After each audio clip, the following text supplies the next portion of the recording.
Hello, everyone. Good afternoon.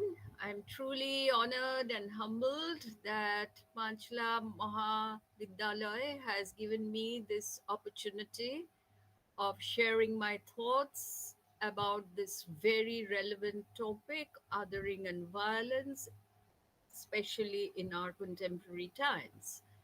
I wish to acknowledge my respect and gratitude for this invitation to Dr. Orpita Mondol, Nandi Principal, Panchla Mahavidyalaya, Debolina Das, Head of the Department of English, Panchla Mahavidyalaya, Mr. Falguni Noshkor, the main architect behind this seminar, and my student from Calcutta University, Nilanjan Chakraborty, who has been in touch with me and always very prompt in his responses.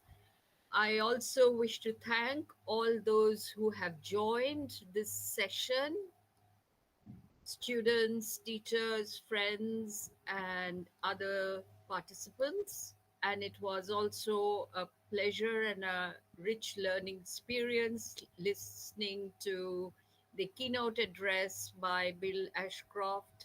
Bill has been a friend for the past 25 years. I met him several times in his own department. I even used his departmental office once when he was away and I was visiting, and he was very generous about my using his departmental office and his books as well. I don't want to get into the details because that is a big story. So I would like to begin by drawing your attention to the dystopian novel 1984 by George Orwell. Only very minutes ago, we were talking about utopia and dystopia. So, George Orwell's 1984 is very well read, and he wrote the novel and published it in 1949. 75 years ago, this had been written anticipating what might happen in 1984, and now we are in 2025. Now, in this disturbing narrative, Orwell had warned us about the exponential violent world around us, bereft of compassion and empathy, that perhaps proves that literature can provide anticipatory caveats about the future as we look before and after in hope and despair. Now, I'll quote that very, very powerful passage from 1984. There will be no laughter except the laugh of triumph over a defeated enemy. There will be no art, no literature, no science. When we are omnipotent, we shall have no more need of science. There will be no distinction between beauty and ugliness. There will be no curiosity, no enjoyment of the process of life. All competing pleasures will be destroyed. But do not forget, always there will be the intoxication of power, constantly increasing and constantly growing subtler. Always, at every moment, there will be the thrill of victory, the sensation of trampling on an enemy who is helpless.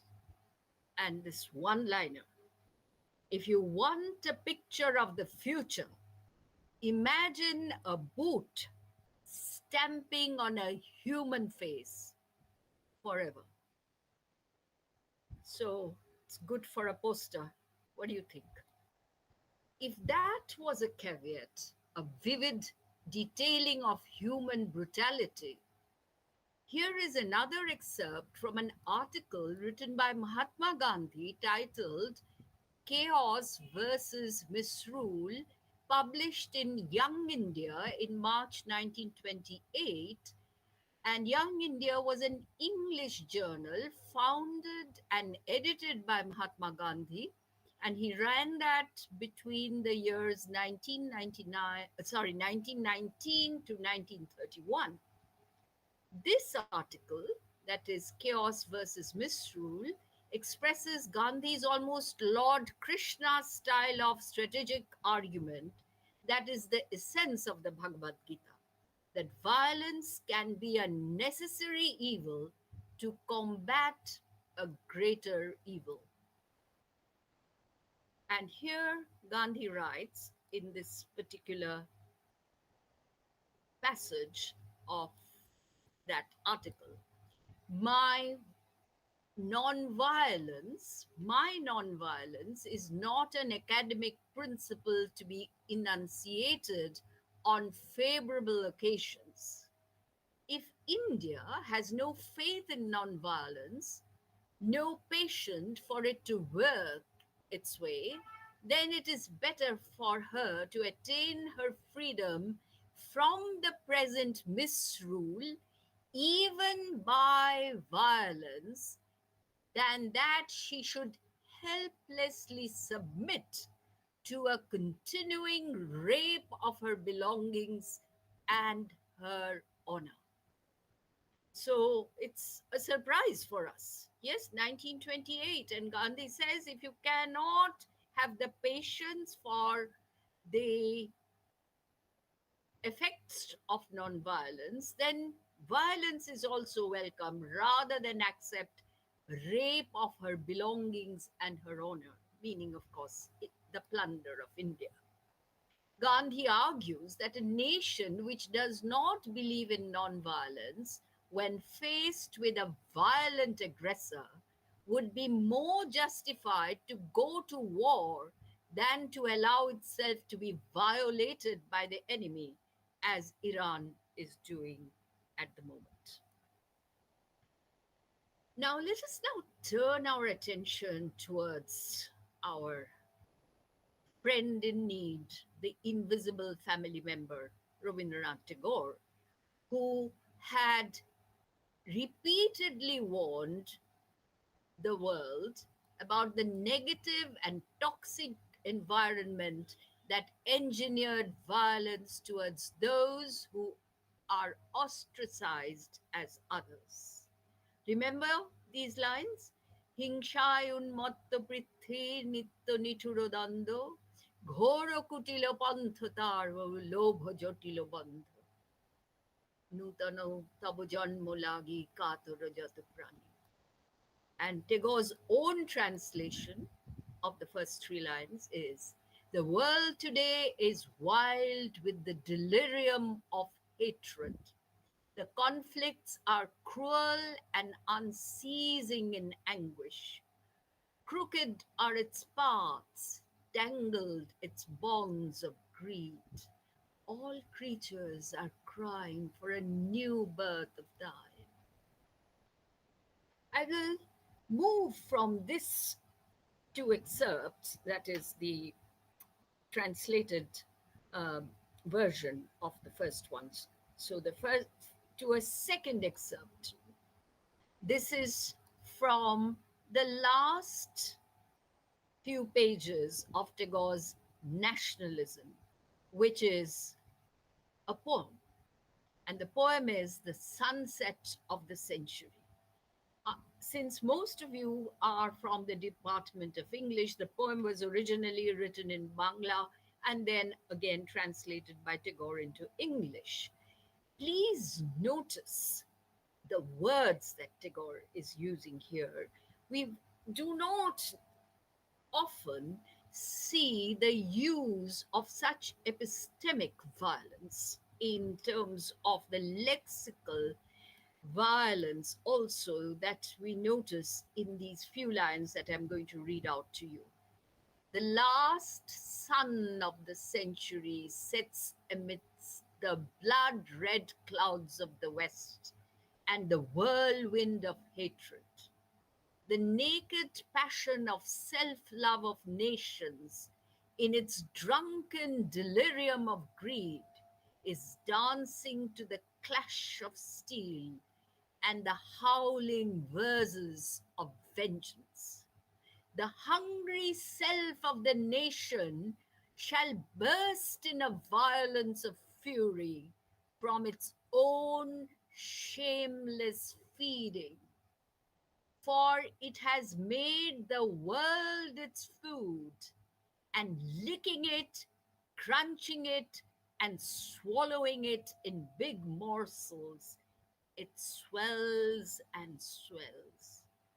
I cannot recall any of Tagore's poems having this so much of aggressive uh, vehemence in the words he uses, this sort of a verbal violence of these lines. And then he concludes a, this particular stanza by stating, till in the midst of its unholy feast descends the sudden shaft of heaven, piercing its heart of grossness. So the divine authority seems to have intervened and destroyed our inhuman human world. I'll refer also to the crisis in civilization, 1941, Shobhotar Shankot, where again Tagore says, as I look around, I see the crumbling ruins of a proud civilization strewn like a vast heap of futility. And in the way in which Bill Ashcroft seemed to be a prophet of hope and a prophet of optimism, Tagore also said, I shall not commit the grievous sin of losing faith in man. I would rather look forward to the opening of a new chapter in history after the cataclysm is over. So then, what are we so violent about? And here we have to address the concept of othering. So, what is this other or otherization that makes our ecosystem so brutal and toxic instead of honoring diversity, motivating inclusiveness, and believing in the Upanishadic concept that the entire human world is interrelated in bonds of kinship? Vasudhaiva Kutumbakum. We choose the methods instead of mass murder, such as war, terrorism, and torture, and as well as the murder of individuals in the name of race, caste, class, religion, and gender, among others.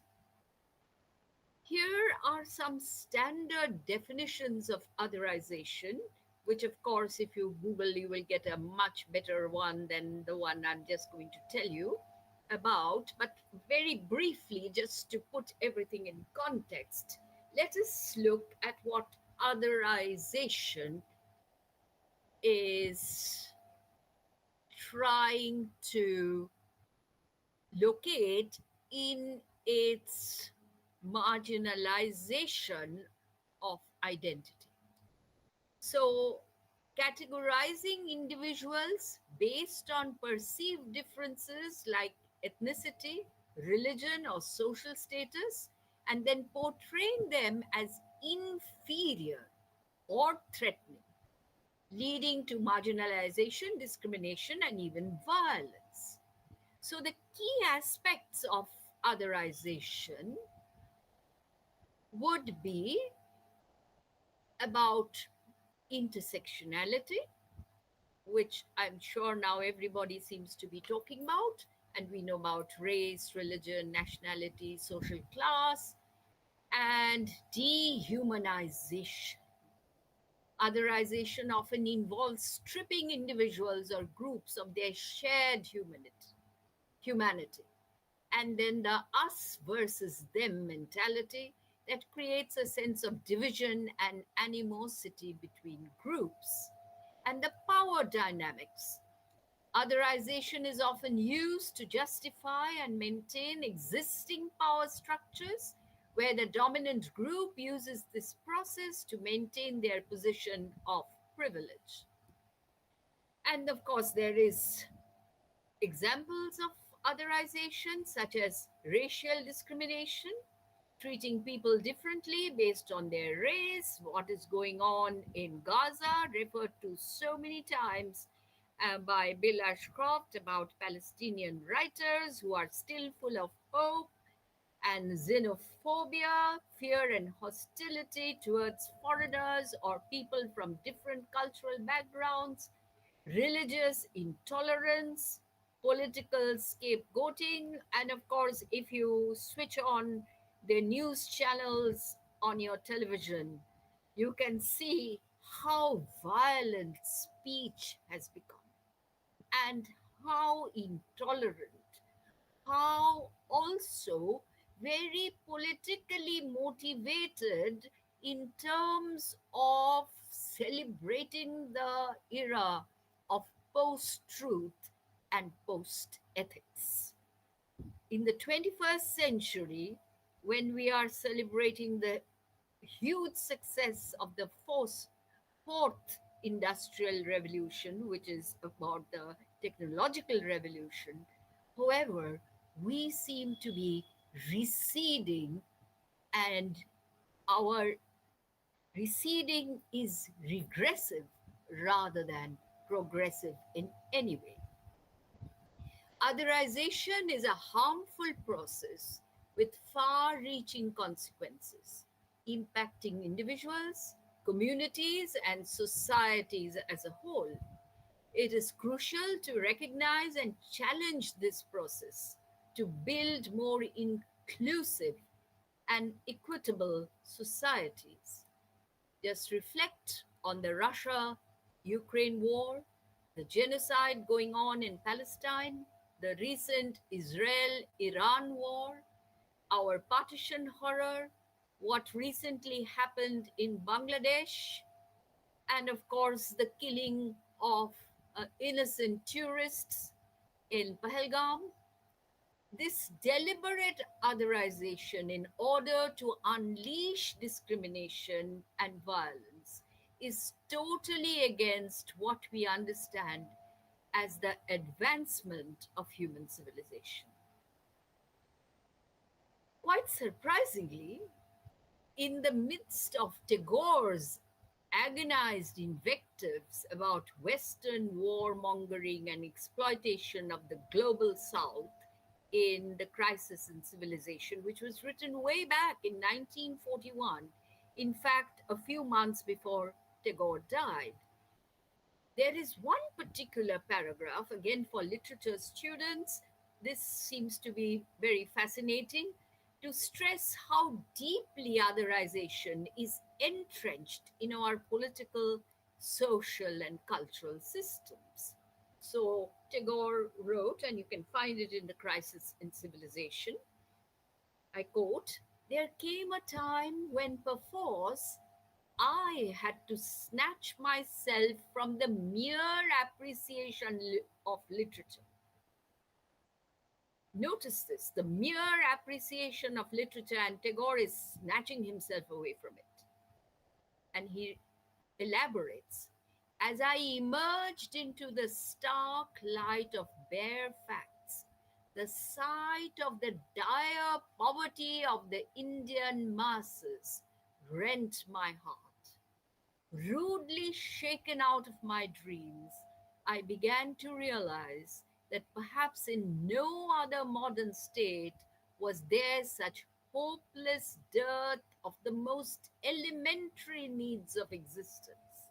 And yet It was this country whose resources had fed for so long the wealth and magnificence of the British people. There is so much of sarcasm, irony, and sadness in this one short paragraph. In British India, every native was the other, never an equal, despite all the rhetoric, as we notice in E.M. Foster's Passage to India. So, discourse and counter discourse activates differences rather than foregrounding sameness. And there again, let me just refer to Aldous Huxley's Brave New World, which is a dystopia, and the Utopia Island, where again the utopia collapses into extermination by the agencies of power and greed. So, Huxley's dream of the Utopia Island, the island also was could not be immune from human greed and human addiction to power. And why?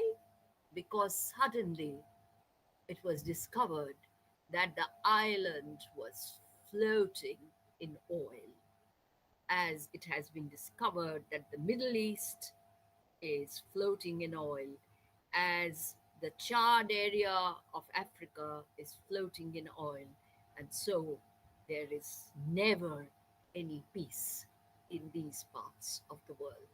This sort of human engineered oppression and violence for more gain and more power that we notice throughout the world.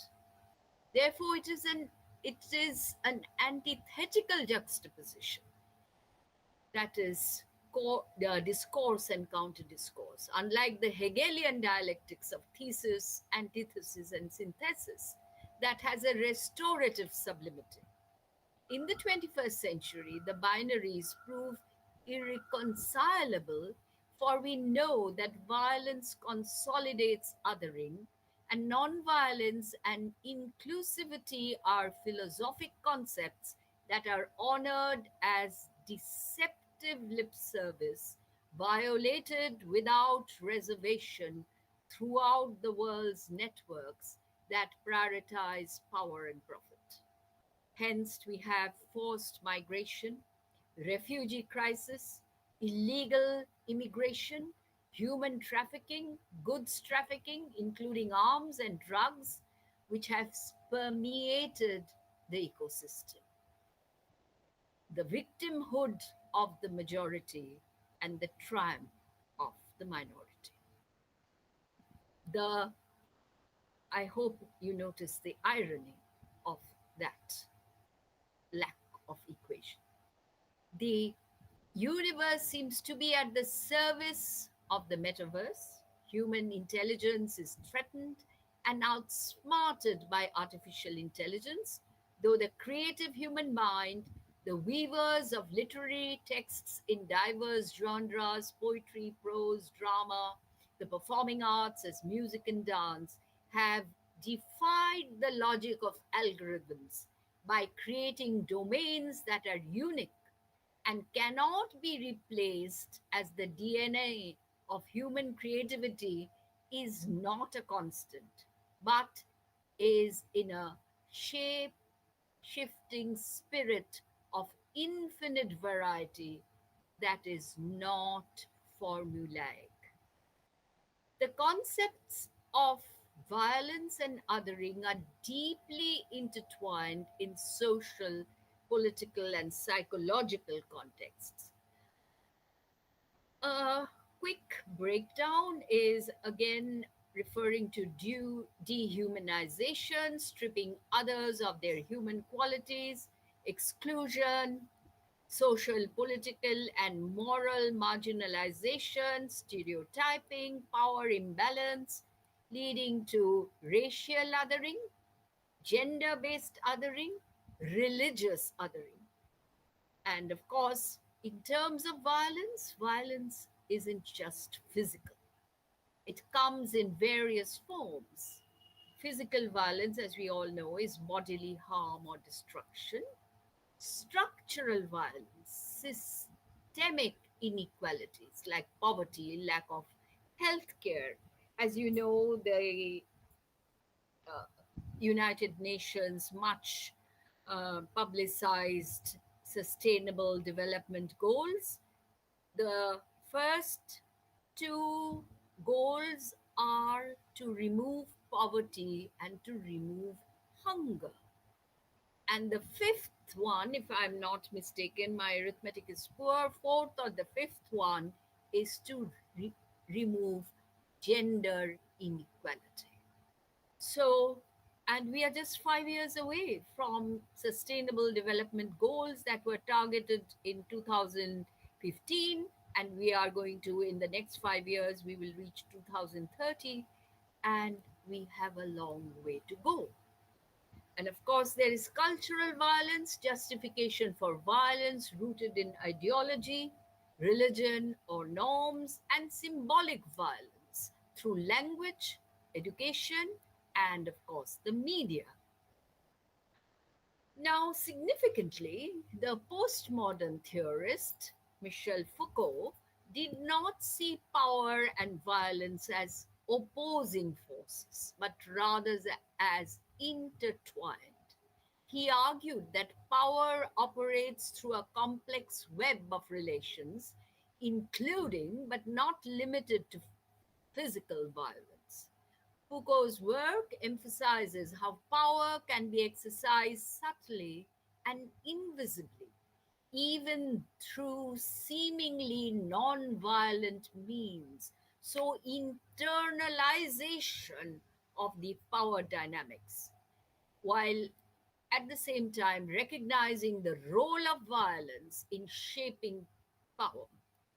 And so, some of the key points about Foucault's arguments about violence is that power is not simply a matter of physical force. Power and violence are related, not opposed.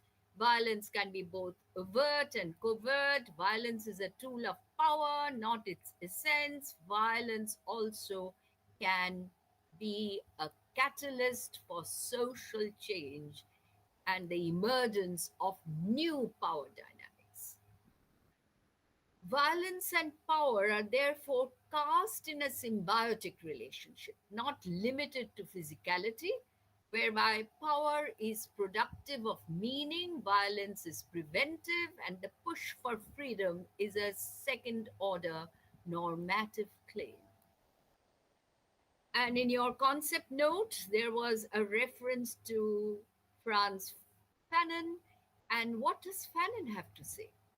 Fanon viewed violence as both a tool of colonial oppression and a necessary means of resistance and liberation. He argued that violence is inherent in the colonial system used by the colonizer to maintain power, and that the colonized are justified in responding with violence as a form of resistance to regain their humanity and dignity. So, violence for Fanon has been a defining feature of colonialism, and it is a necessary response, according to Fanon. And then violence as a cleansing force, and the emphasis for the need of collective resistance, not just resilience, but collective resistance. Let me return once again very quickly to Mahatma Gandhi. Gandhi is best known for his unwavering commitment, as you know, to nonviolence. He believed in uh, peaceful resistance to power and satyagraha and the philosophy of nonviolent resistance. This was Gandhi's core belief, but he had already contradicted himself several times when he found that sometimes violence was not an answer, as when I read from that particular uh, article that he wrote on chaos and misrule. The, and then Gandhi made a distinction between physical and structural violence, which refers to the ways in which systems and institutions can perpetuate harm and inequality. And of course, despite being the apostle of nonviolence, Gandhi, like Jesus Christ, like Abraham Lincoln, became a victim of violence. He was assassinated by a Hindu nationalist in 1948, which highlights the complexities of his legacy. In terms of violence, all the mass violence that India witnessed since the beginning of the British rule through the Battle of Plassey and also the sometimes called the First War of India's Independence, that the British like to call the Sepoy Mutiny, and the Jallianwala Bagh mass massacre. In 1857, in the times, that is just after the mutiny, according to the British, according to us, the first war of India's independence, which means resistance as well as resilience. I just want to read a brief excerpt from the British newspaper, The Times, which was published on the 31st of August, 1857, where the governor of Punjab, his name was John Lawrence, and he stated that he wanted to make an example of the natives through exemplary punishment, which would include shooting, hanging, or blowing Indian suspects from the mouths of cannons. And a British eyewitness wrote in his report that the prisoners under a strong European guard were then marched into the square, their crimes and sentences read aloud to them, and at the head of each regiment, they were then marched round the square and up to the guns. The first 10 were picked out and they were bound to the guns. The pot fires were lighted, and at a signal from the artillery major, the guns were fired. It was a horrid sight that then met the eye. A regular shower of human fragments, of heads, arms, legs, appeared in the air through the smoke. So we notice that fragmenting bodies, including by guns peppering away at the niggers, was a way of ensuring that there could be no appropriate funeral rites, the final humiliation. You can look at a book called Insurgent Empire to get into more details of this. I know that I should now try to make my presentation a bit more compact.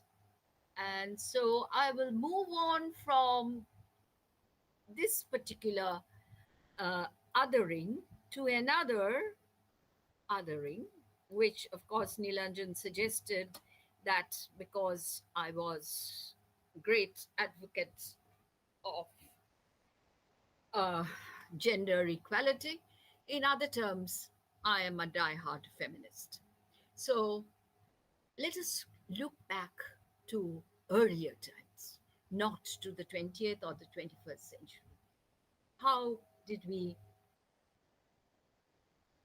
envisage our response to the second sex in terms of otherization and violence? In the epics of the world, not only Indian epics, yes, the role of women have been a systemic representation as the second sex. glorified as a devoted daughter, wife, mother, and matriarch with no agency whatsoever. In the process, the epic heroines are sexually objectified, harassed, abused, assaulted, kidnapped, disrobed, dishonored by their own family members. Sita is won in marriage by the grand archer Ram, as Draupadi is won in marriage by the archer Arjun. Sita is bound within the line of control, is kidnapped as she takes a step outside it, and in order to prove her chastity, she is subjected to the Agni Pariksha, the trial by fire, repeatedly.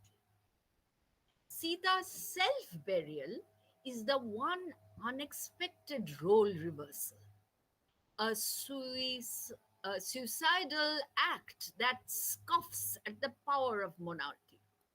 By her refusal to go through the fire test a second time, Sita asserted her agency rather than succumbing to patriarchal authority. Resistance. Sita therefore resists the diktat of both the state and the family, the public and the private, by choosing self elimination. Valmiki can be congratulated here for at last granting defiant power and freedom to sweet, sad, suffering Sita, abandoned by her husband while pregnant, her life as a single mother, and her sons hero worshipping their father while their devoted user friendly mother is systematically humiliated. This can be regarded as counter discourse that is often elided in our critical engagement with the epics. In Vyas's Mahabharata, Draupadi was the victim of patriarchal violence from the moment she reached her marital home, where her mother in law did not look before she spoke, and Draupadi became the wife of five brothers. As if this humiliation was not enough. You remember that it was a Sayamvara and Draupadi chose Arjun, and then she was subjected to the humiliation of becoming the wife of five brothers. And as if this humiliation was not enough, Draupadi was subjected to disrobing in a public court by the cousins of her five husbands who watched in silence. Draupadi was glorified as a victim of violence, though the questions she raised in the court about her humiliation bear the stamp of resistance and counter discourse, excuse me, though she continues till her death in her role as wife of the five noble Pandav warriors. The roles of Surpanakha, Madri, Ahalya, Kunti, Gandhari, among others, also gesture towards passive resistance, but not any radicalization of their roles. It is Mahashweta Devi's tribal woman named Dopti, who radicalized resistance. Devi's representation of a powerful tribal woman who defiantly and disdainfully exhibits her stark new body proves that she had broken free from patriarchal control without any inhibition.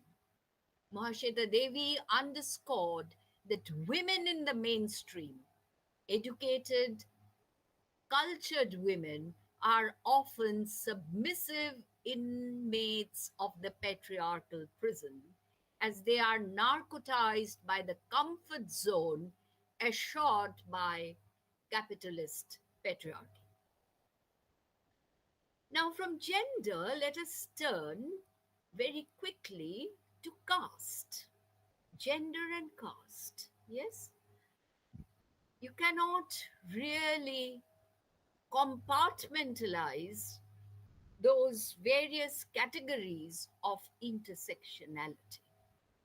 Here we may foreground the many killings and abuse of lower castes in the epics. I would like to draw your attention to the otherization of the castes who are treated as outcasts, exemplified by the tribal communities and the Dalits. Karna, the adopted son of a lower caste foster father. Sambhuka, belonging to the lower caste, murdered by Lord Ram. Ekalavya, lower caste, though a tribal prince. In the 21st century, we have examples of Chunikotal, who committed suicide, and so did Rohit Vemula. This exploitation of the other is what I would like to now very quickly go back to a text that we are celebrating right now. Rabindranath Tagore's Rakta Korobi was published 100 years ago in 1925. And in 2025, it is being reread in its centennial year, as it seems it has become even more relevant and relatable now as a classic example of power struggle, resistance, and resilience. The exploitation of the good earth, the brutality and bestiality of the humankind in its engagement with natural resources, and the unleashing of wars for gain is not about just the crisis or clash in civilization, but about chaos and anarchy in civilization, as human civilizations seem to be hell bent in eliminating itself through a process of monstrous dehumanization. Rakta Korobi, those familiar with the play will recall the role of the professor who says, and I quote, and this translation is in Tagore's own words because you know that there is an English version of Rakta Korobi which is titled Red Oleanders.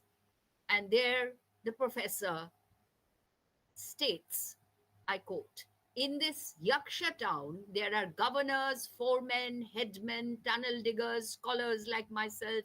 There are policemen, executioners, and undertakers, altogether a beautiful assortment. And says, only Nandini is the one who is out of all this because we are all, that is the policemen, the executioners, the teachers, the the manual laborers, the white collar and the blue collar laborers, everyone is the slave of the establishment, and we are all submissive slaves of the establishment. And so, after when the professor makes these assertions, we also find that Tagore is making Nandini, who seems to be the voice of freedom, the voice of a different world, a non toxic world, where Nandini is being made to assert, and a woman is being made to assert in such a dismissive way. See the irony of that the gods have all eternity for their worship. They are not pressed for time, but the sorrows of men cannot wait.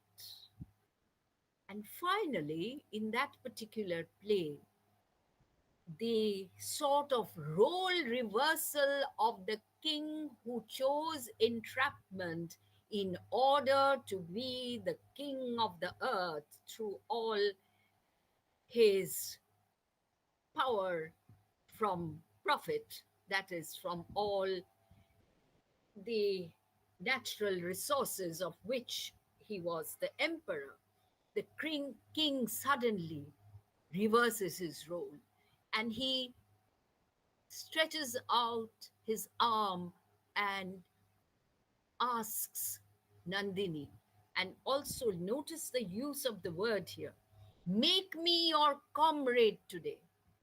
Comrade, yes, which is why Shankhu Ghosh had also seen some sort of a relationship between Rakta Korobi and the Communist Manifesto. You can go back to reading Shankhu Ghosh's analysis of Tagore's Rakta Korobi.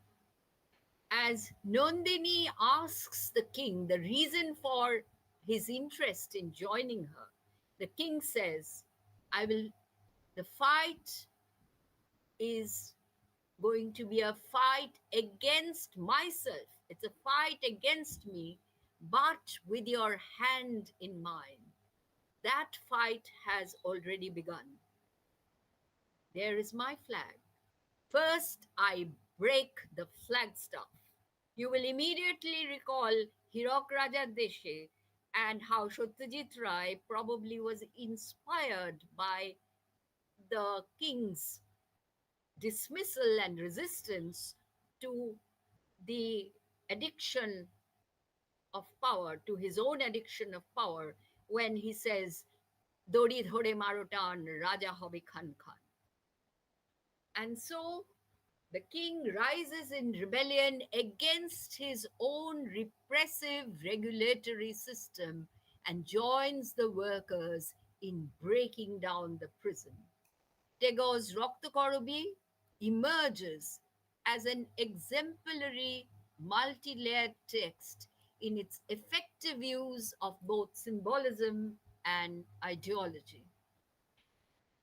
And despite the fact that there have been often some criticism that Tagore's translation is a very weak one, however, I would rather once again notice the very, very strong use of language in the English language in Red Oleanders, the translated version.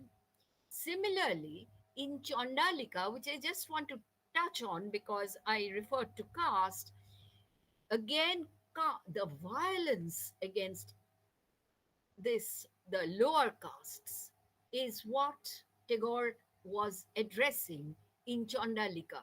He had merely picked up a Sanskrit Buddhist literary Nepali text as his source text, but he really turned it around on its head. From the creative interventions, with his creative interventions, he transformed a conventional narrative of a priest surrendering to the magical powers of a woman to a play of caste violence, self discovery, and realization of self identity.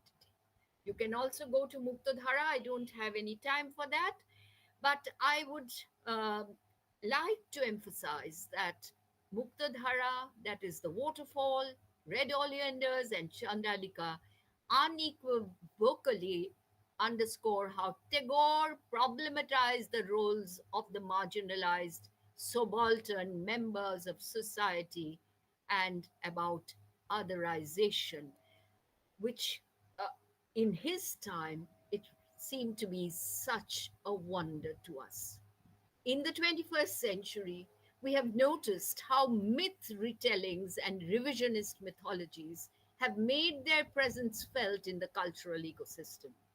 Many of these retellings are non critical reiterations, many are placatory. Some emerge as a glorification of all the indisputable evidences of violence. But there are some also which prove themselves to be resistance literary texts. You can think of Michael Madhusudan Dutt's Meghnad Bad Kabbo, Rabindranath's Visarjan, Mallika Sengupta's Sitayan, Nabanita Dev Sen's Sita Theke Shuru, Volgar's The Liberation of Sita.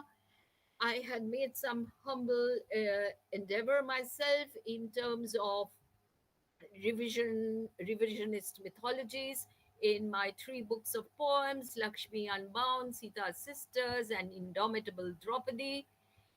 And finally, of course, I turned to caste in Ecolobos Speaks and introduced not just the caste issue, but the discourse of resistance and resilience, where Ecolobos speaks with confidence to the treacherous sycophant teacher, Dronacharya. Yes? So, this is what Ekalavya says, and with that, I will close. And at the um, as my poem. It's a rather long poem. It comes to an end. Ekalavya speaks, and this is what he says. Your fake smile was so unbearable. I dropped my bow and arrows on the floor of the forest and walked away without turning. Sir, why did you take my thumb away? Sir, why did you dwarf yourself? Sir, you are no longer my godly guru. Sir, you are no longer my godly guru. Sir, you are now my target. Sorry, sir, I cannot forgive nor forget anymore. The sun also rises for us. I may claim your thumb someday. Othering and violence, perhaps, is not only about silent victimhood. Othering can inspire and motivate individual or organized resistance and resilience. Thank you. Thank you for your patience. Um, Thank you so much, ma'am. Actually, I was thinking, why did it stop right now? I mean, it could have gone on for hours. Oh my God. Um, দেখেছো কিরকম? so, no, I mean, well, that's how our classes were, isn't it? Absolutely mesmerized by your fantastic take on violence, othering, and their literary representations. Of course, we will enter into a brief Q&A session now because Make uh, it brief. that is, yeah. We will be brief. So, in fact, I will be clubbing two questions over here. Yeah. Because they're very similar. One is asked by Raja Basu. All the participants are actually joining us via YouTube. So they have asked me this question. So Raja Basu has a question and Preeti Kumari has another question. But Hmm. both of them um, have a very similar question, which is this: that Raja Basu is making this point that violence is a kind of is a circularity. It's kind of what Homi Bhabha calls perhaps a remediation, a kind of a remediation with a diurnal time. It sort of keeps on and on in a kind of a circularity. And Preeti Kumari also has a similar point, and therefore both of them are asking is that what is the role of literature and culture in negotiating with this circularity and the repetitiveness of violence?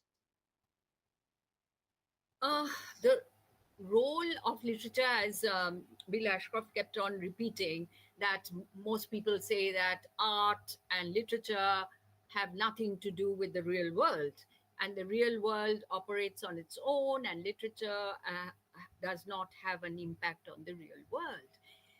Actually, literature and culture is also an appeal to the educated mind, the critically aware mind. Yes. And there, this group is becoming increasingly a minority group. Yes. Therefore, the importance of reading literature and learning and changing yourself through that is what unfortunately we are unable to emphasize anymore. But, however, the task of a literary visionary, if you want to call it that, of and as Shelley had stated way back in the defense of poetry, that poets or writers or thinkers or artists are the unacknowledged, mark you, the unacknowledged legislators of the world. Because as soon as you become an acknowledged legislator of the world, an MP or an MLA or a senator, Then, however, you are now signing into obedience, where dissent is to be punished by violence.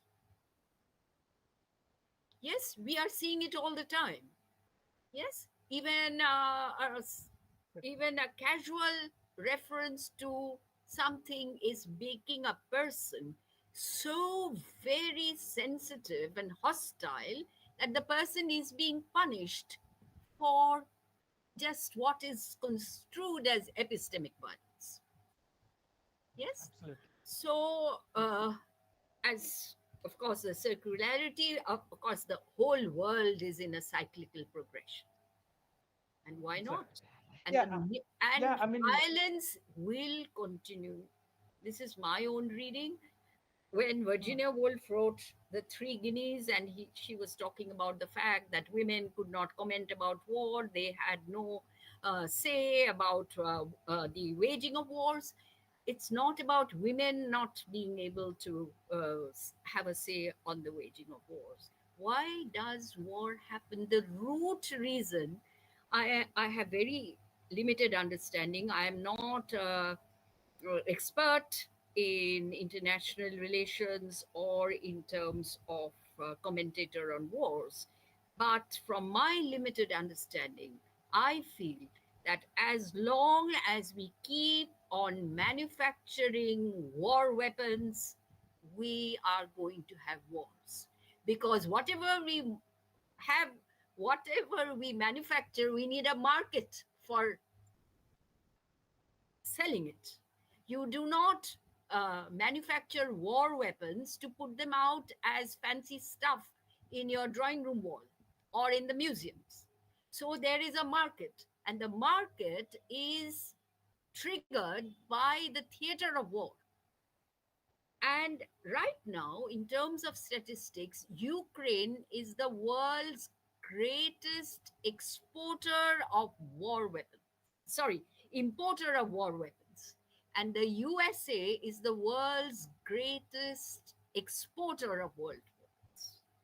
And throughout, in terms of statistics, the USA is the world's greatest manufacturer and exporter of absolutely fantastic war weapons. Yeah, if one kills 1,000, there are all also bunker buster bombs or something.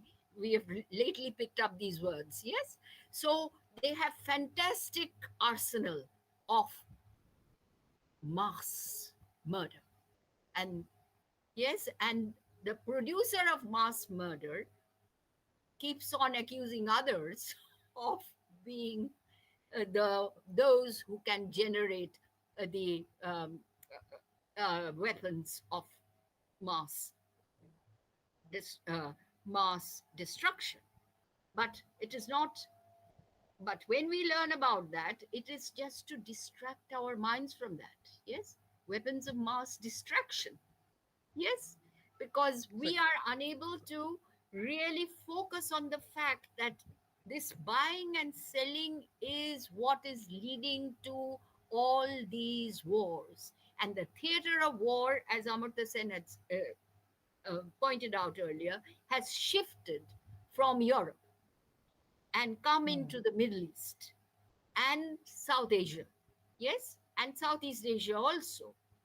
And the wars will be ones which are the most profitable. And the importers, sadly, the second world's largest importer of war weapons is which country? Do you know, Nilanjan? is it we? Is it? We, India? Of course. Can you imagine Yeah. that? Only last year, India was the world's largest importer. Yeah. This year, Ukraine has taken over. And why do we Yeah. need so many war weapons? Where our people are going hungry, where we do not have sufficient schools, we do not have sufficient jobs. You understand? So Yeah. the real world otherization, which literature is being able to represent, and especially in our regional literature. Mhm. Our regional Right. literature is the voice of the other. Exactly. Yes. And so, True. yeah, I think I have moved away from what the No, question was, but that is it. e- Debolina no, no, is that is, smiling at me. yeah. I mean, she will be asking a question before that. সবার খিদে পেয়েছে Well, just a second. The thing is that, yeah, I mean, we are seeing that what Mr. Trump is doing, through the Harvard University, turning everything into technical universities. Yeah. The same thing is being done by Mr. Modi over here. So Mm. that's how it is. Okay. So therefore, we have a very philosophical question from my brother Falguni. After that, Debolina and Sharnoda, if you can frame your questions together, we can ask one question R to ma'am. বেশিক্ষণ না নাও Before that, yes, yeah, yeah, yeah. Okay, ma'am. My question is now imagine that you are provided with each and every bit of power and prosperity, then what will be your stand out of the world? you mean power and uh, I Power do and not prosperity. I don't think I will have that sort of imagination ever. Yes. So I mean, you have to yeah, but give some power and solutions. prosperity, but my training in literature and in the discipline of humanities, I hope will not make me like Jayalalitha. That if I have power and if I have prosperity, I will immediately become an autocrat. I will try to reach out to others as far as practicable, but I do not think I would try to dominate everyone just because I have a little power. Wow, that's fantastic. That's a great conversation. Again, this could have gone for again. I don't know how for how many hours. Shornudan, Debolina, if you have one question each, I mean, you can put it together to ma'am.